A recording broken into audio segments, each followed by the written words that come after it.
Hello everyone, स्वागत है आप सभी का अपने चैनल इंग्लिश होरस पर। तो आज हम आप सभी के समक्ष फिर से हाजिर हैं एक नई शानदार कहानी के साथ। और इस कहानी से हम सीखेंगे कंप्लीट इंग्लिश, जिसमें आएगा एक एक वर्ड का सही प्रोनाउंसिएशन, उसकी हिंदी मीनिंग, साथ में इससे रिलेटेड पूरी ग्रामर, जिससे आपकी ओवरऑल हेल्प हो।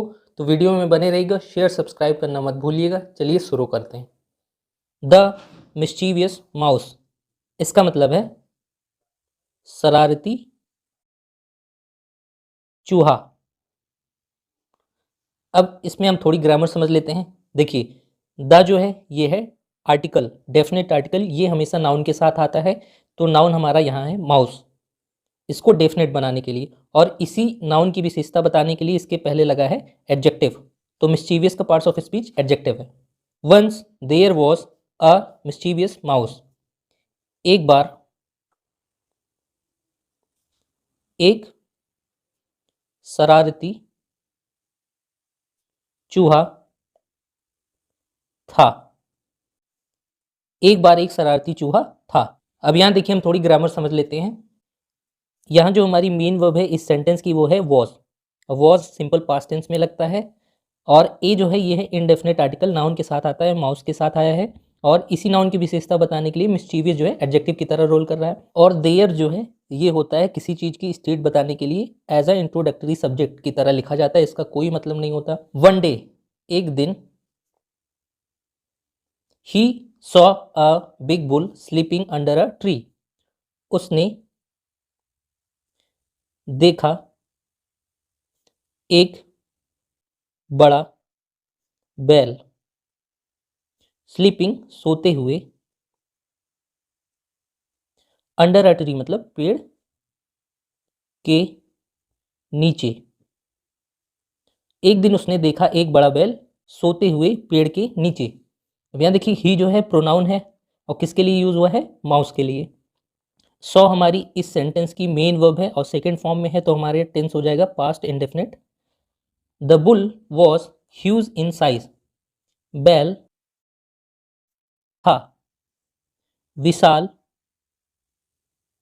आकार में।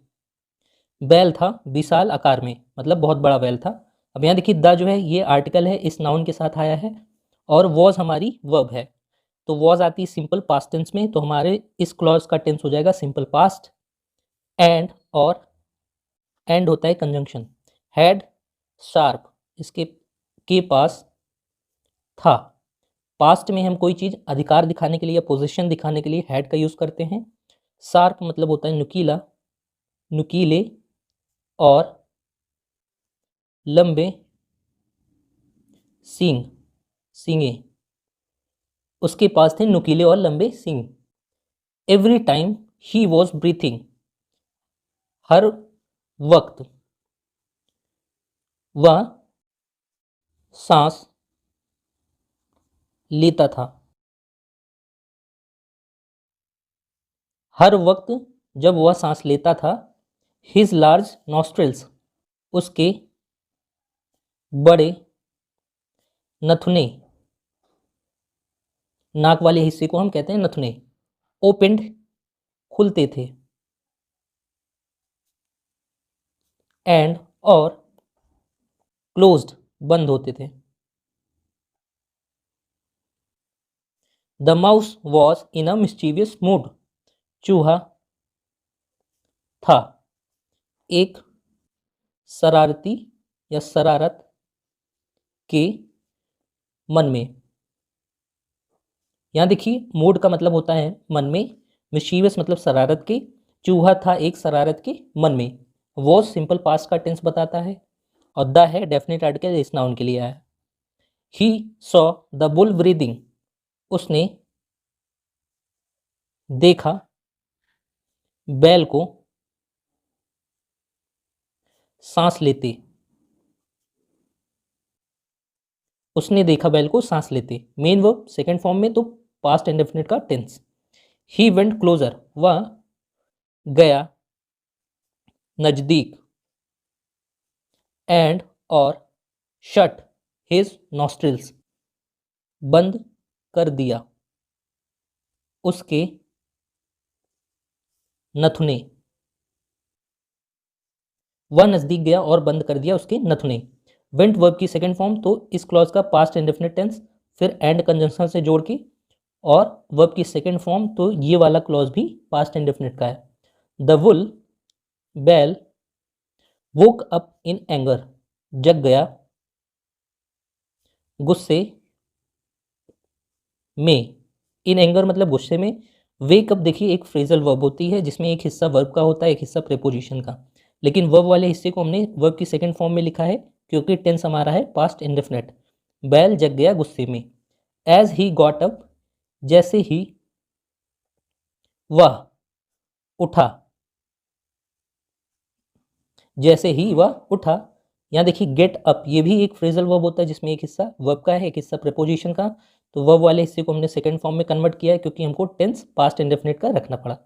जैसे ही वह उठा। द माउस रैन, चूहा भागा। रैन ये भी वर्ब की सेकंड फॉर्म, तो ये वाली क्लॉज भी पास्ट इंडेफिनिट की है।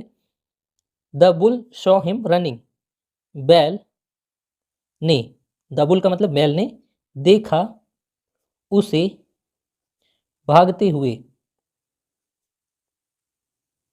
एंड और, बैल ने देखा उसे भागते हुए, और चेज्ड हिम पकड़ा उसे। चेज का सेंस होता है जब हम किसी को दौड़ा के पकड़ते हैं, तो पकड़ा उसे। She wanted to punish the mouse, वह चाहता था।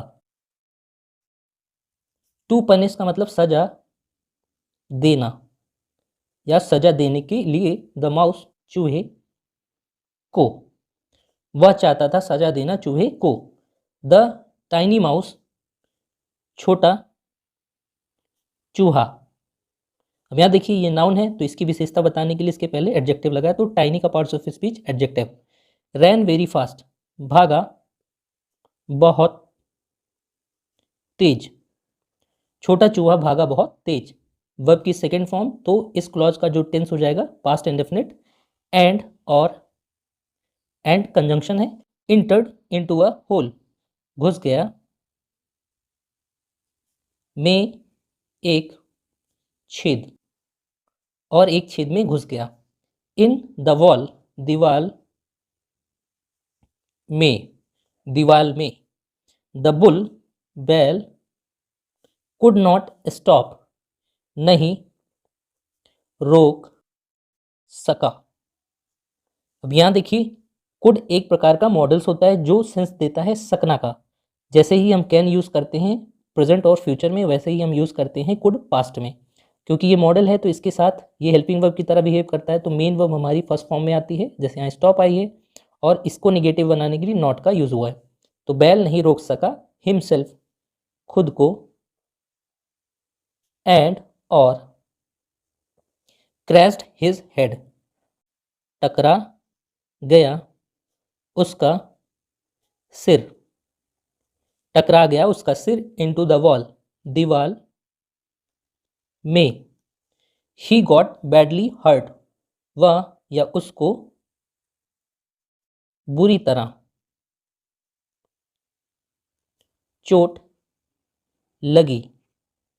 गॉट बैडली हर्ट इसका मतलब है उसको बुरी तरह चोट लगी। गॉट मेन वर्ब है क्योंकि ये पास्ट इंडेफिनिट का सेंस देने के लिए सेकंड फॉर्म में है, और हर्ट जो है ये एक तरीके से एडजेक्टिव है, और इसी की विशेषता बताने के लिए एडवर्ब बैडली उसके पहले लगा है। एडजेक्टिव की विशेषता एडवर्ब बताते हैं।